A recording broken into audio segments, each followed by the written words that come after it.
The Elgin Police Department is dedicated to working in partnership with the community to promote safety and enhance the quality of life by serving with professionalism, encouraging open communication, and embracing diversity. Engaged. Partnering with our citizens and involved in our community. Progressive. Embracing innovative strategies while maintaining proven practices. Dedicated. Serving with integrity and professionalism. Elgin became an incorporated city in 1854 and installed its first police marshal, George W. Renwick. Over the years, the title of the head law enforcement officer changed from marshal to chief. And although the role has expanded, one duty has remained consistent: to ensure law and order for the citizens of Elgin. It's time now for Fridays with the Finest, featuring Elgin's current police chief, Anna Lally, on Elgin's hometown radio station since 1949, WRMN AM 1410 and 96.7 FM.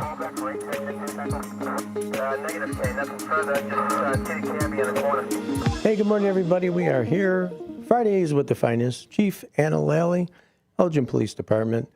And she's got a lovely guest here today, Kayla Heel. And she's from the Crime-Free Housing. So go ahead, Chief. How's your morning? Good. How are you? I'm doing great. Good. Kayla? I'm doing well. Beautiful. Yes, Good. I think Glad to have you I here. think you introduced her. She is a lovely guest. She's a lovely person. So we're going to talk everything Kayla Heel today. She's a little uncomfortable. You can see it in her smile if you're watching on YouTube. But she is, I always bring different people from the police department on the radio show. And the purpose of that is so that people get to see all the great men and women inside that building. And it's very important to me that, people's stories are shared with the community, that they get to see the hearts of people, the minds of people. That's my hiring philosophy: good hearts, and making sure they have good minds. And, I actually hired Kayla. So Kayla, I remember her sitting her in her interview, and it's really, for me, it's a unique experience, because when you see people come in, when they're sitting in their interview, they're not even police officers. And, you do sense, you get a sense of who they are as people. You feel their energy, and sometimes people come in there and this is the job that you want, right? If this is what it is, it's going to come through, right? And yeah, you might say some stupid things in your interview questions, or maybe make a little mistake or whatever, but your energy and what you feel is going to come through. And I remember thinking, wow, she's just full of life, and you could tell when people are just good people, right? And so, here we are many years later, and, she's one of the best. So I wanted her to come on and talk about herself before we get into everything, Kayla. So she's like, keep talking.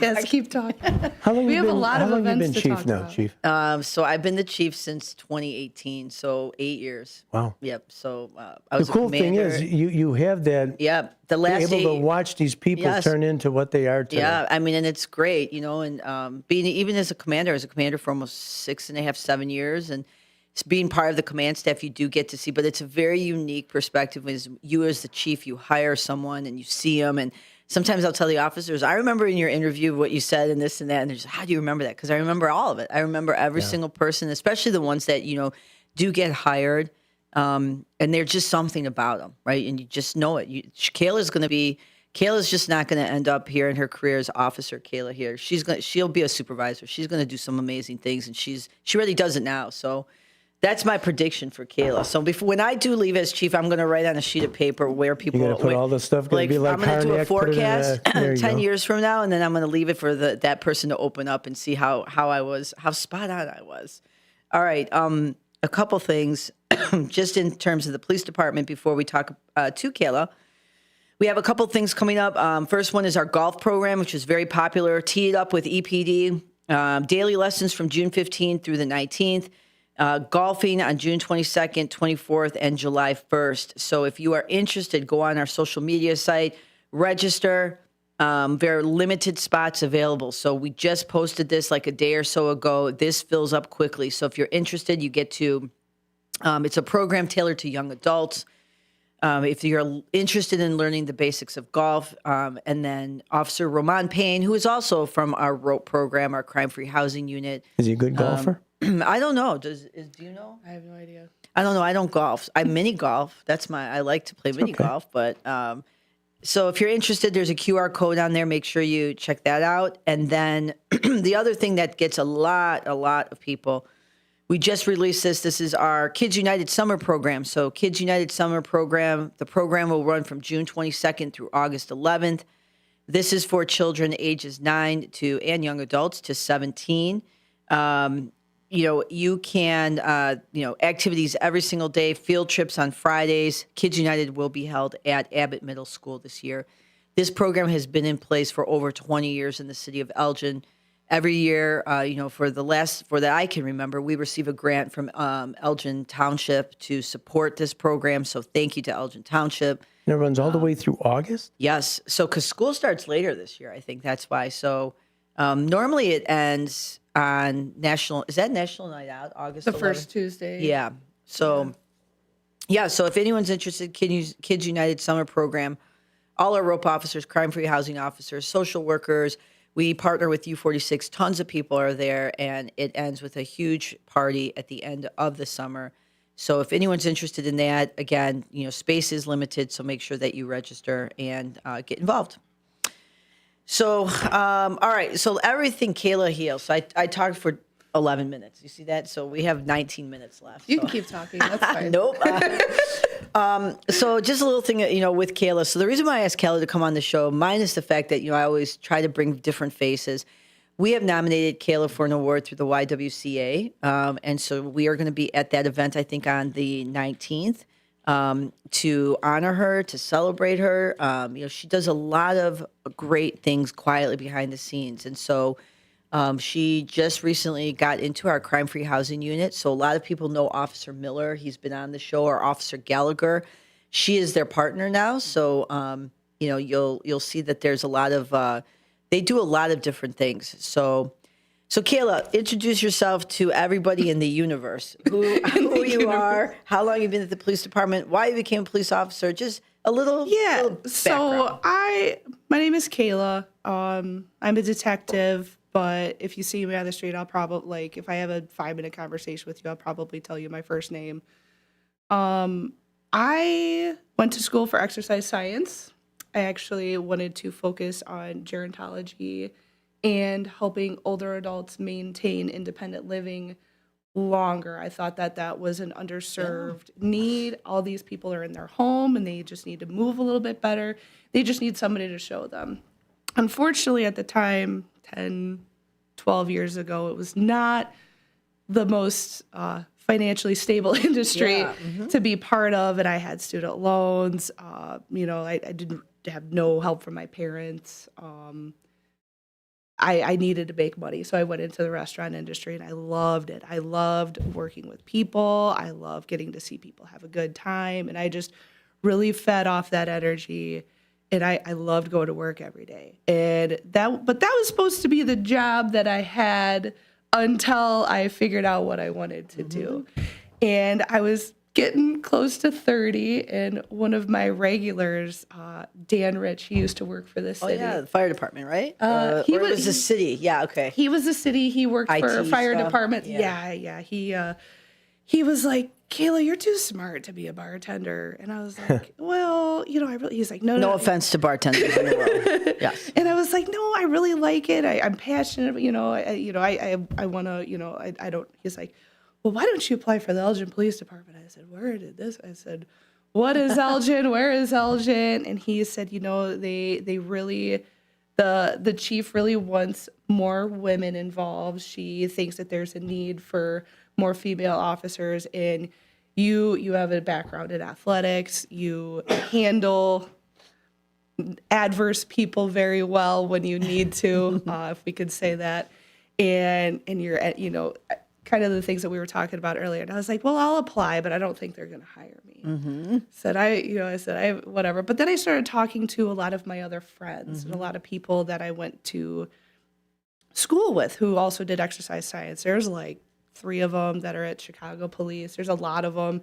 A lot of us actually became police officers. And the more I thought about it after, I was like, wow, there's a lot of parallels with what we did. We learned about exercise psychology and motivation and what makes people want to do things. And I'm like, there's a big parallel right there. And that's, to this day, I can credit my psychology professor, my exercise psychology professor, for helping me figure out dealing with the people that we deal with and why they do or don't do the things that lead us to them. So I began the application process, and I did as much as I could to learn, but I wasn't getting my hopes up either. I'm like, okay, because there's a lot of steps, right? You got to do this, you got to do this. Okay, I'm going to do everything to get to the next step. And somehow I made it to the academy, and I did okay there, and I'm still here. But I'm extremely, extremely grateful for this because of, again, like getting to work with people. And in my own history, my grandma will say, like, I came from a little bit of a broken family, and I didn't let that get to me, and it's because of my grandparents too. So I get to kind of break down that barrier and move forward positively for both me and my daughter, but I get to talk to people that are in that situation now, and they are, a lot of them are like, they might feel stuck or whatever. And I'll talk to them. They're like, wow, like, you understand. Like, yeah, like, believe it or not, like, some of us I lived it. Yeah. Yes, some of us actually, like, know what it's like to grow up in an environment like this, or to grow up without the lack of support, or to only have this kind of support when you want other support. So it's just from everything that I grew up with, and two, that I've been doing through, I've grown a lot, I think, as a person, but also just I've got a lot of realizations going with, like, wow, like, and I'm getting closer to 40 too. My 20s are behind me, and like in your 20s, you kind of use that time to think about what you want to do. And hindsight, I wish I would have had maybe applied sooner. Yeah. But that's okay. The timing was perfect, and Yeah. everything happens, and I'm very grateful to be able to be given the opportunity to do what we do, especially in the crime-free housing unit. Yeah, everything happens for a reason, right? So maybe if you were a little bit younger, and you wouldn't be able to give as valuable insight into life, right? Like, and I think that's a lot of times too. Police officers are not. Yes, they have to arrest people. That's part of our job. We solve crimes. It's that. But there's also the human part of things, and when people make those connections with the officer, Kayla, even before. So how long were you in patrol before you got the position? Oh, I think 4 years and some change. And just to piggyback off that, so as an FTO, I would always tell the people I was training, like, hey, like, I don't care what we arrested them for. I don't care what they're here for. Like, we'll be in the jail. I've brought social workers to the jail. I have said, here is the number for CCSU. Here's the number for, whoever. What do you need? Is this agency that you're already working with, what are they doing for you? What are you not doing for them? And, like, because you ended up in this situation for a reason, and how did that happen? Why did we get to this point? Why did you do or not do this thing that ended you up here? And how can we stop doing that? And I think if we keep telling the newer people coming in, like, you do not always have to treat the suspect like they are a bad person. One of the things I always told them, they are not bad people. They just made a bad choice. They might have done a bad thing. But if you talk to them, and some of these people are hurting in ways that a lot of our coworkers may never be able to relate to on a personal level, and that's got to humanize you too, is you got to realize that you don't know why this person did what they did. You might have an idea, but to fully understand it, that might not be possible. And I think that's a great perspective. Those are the type of officers. When I say I want to hire good heads and good hearts, this is what I'm talking about, right? You have to do your job. People commit crimes, you have to get arrested, but how you do it is important, right? It's the respect part, how you show the professionalism. And, I've been a police officer since 1996, and I can tell you what I've seen, it's not always been like that. And to push that kind of, it's humane, it's being a human, right, regardless. And I think when you get officers who have life experience, and we hire very young officers, but it doesn't mean that they don't have life experience. You have a diverse group, but what I've really noticed each and every time is, and even right here with Kayla, the empathy that you seek out in these officers, and that's what makes the difference.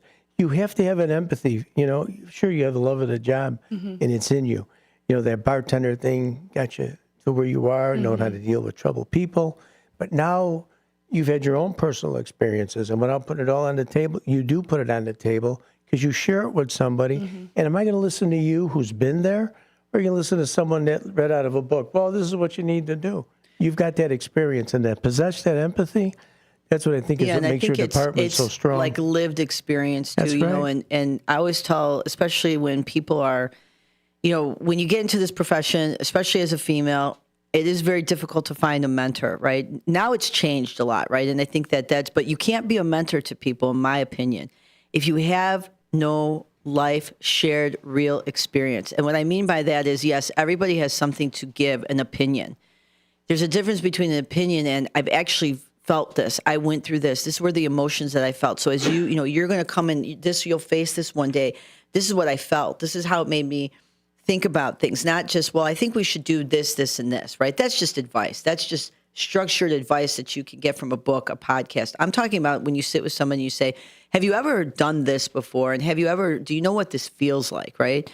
And I think Kayla absolutely can relate to people through her life experience and say, you know, yes, we teach them how to do this and here's all these resources, but Kayla can say, but I understand what it's like to feel like that. I understand what it's like to be in a circumstance where you have all these emotions. It's truly invaluable. You can't this, if all the police officers had this type of mentality in our profession, you wouldn't have any issues in policing. Yeah, but it's you as have, simple as that. And again, the diverse group you have, and I've watched you when you brought the detectives in, your cold case group. Certain people have certain strengths. Yes. What I've admired the most about your department is if one or the other has a strength, the others yield and say, go ahead, Kayla, this is your area. Go talk.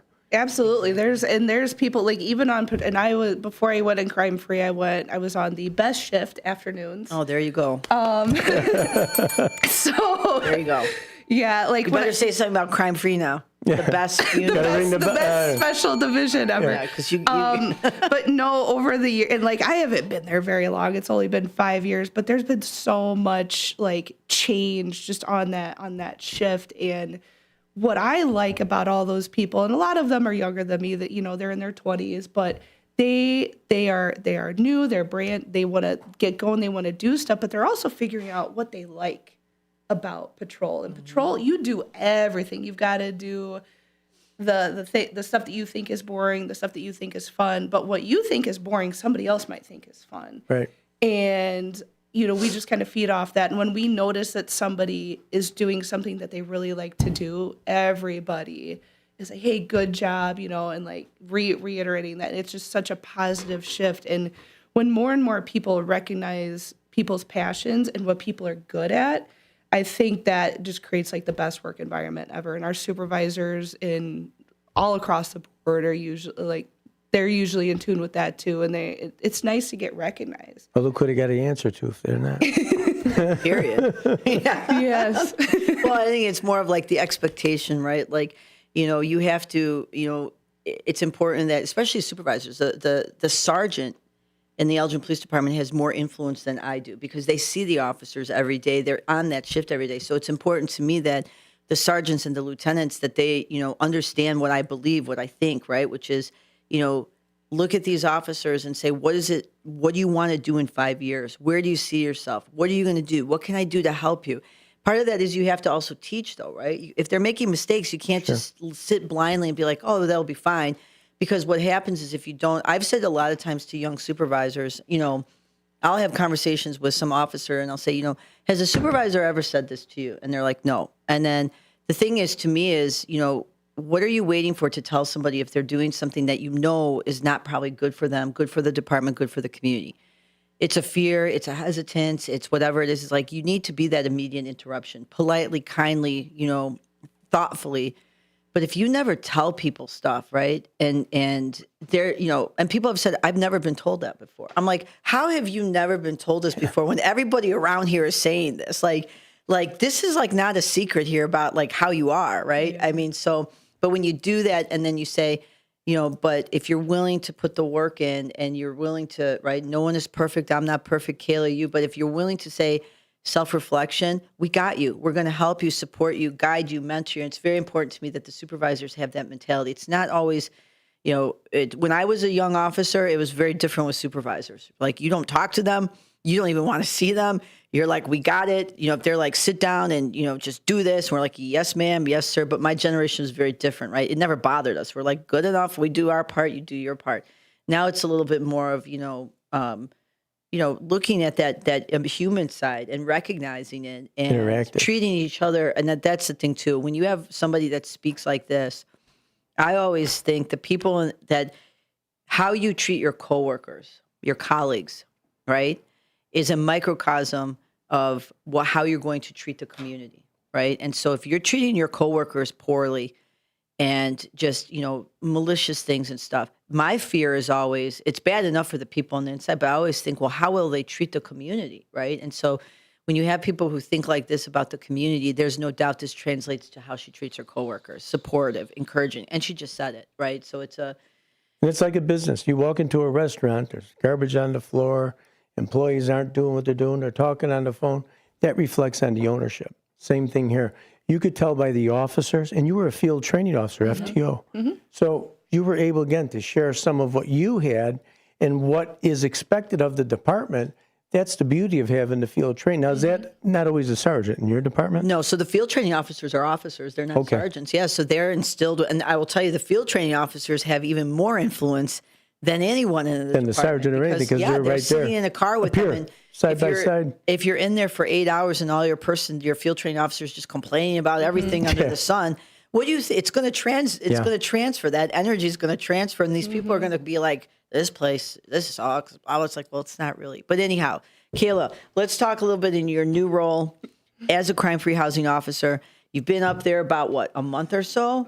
Since February 22nd. Okay, so a couple months. Yeah. What has been your favorite part? What has been the most interesting? And, let's ask you then, we'll answer those two questions, and I have a final question for you. Okay.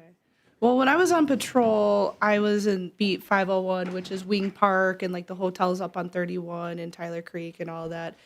And I loved the area. I loved just figuring out what was going on. And if some stuff that shouldn't be going on was going on, I tried to figure out a way to either Address it. work with patrol to do enforcement in certain areas, or talk to landlords, or like talk to business owners.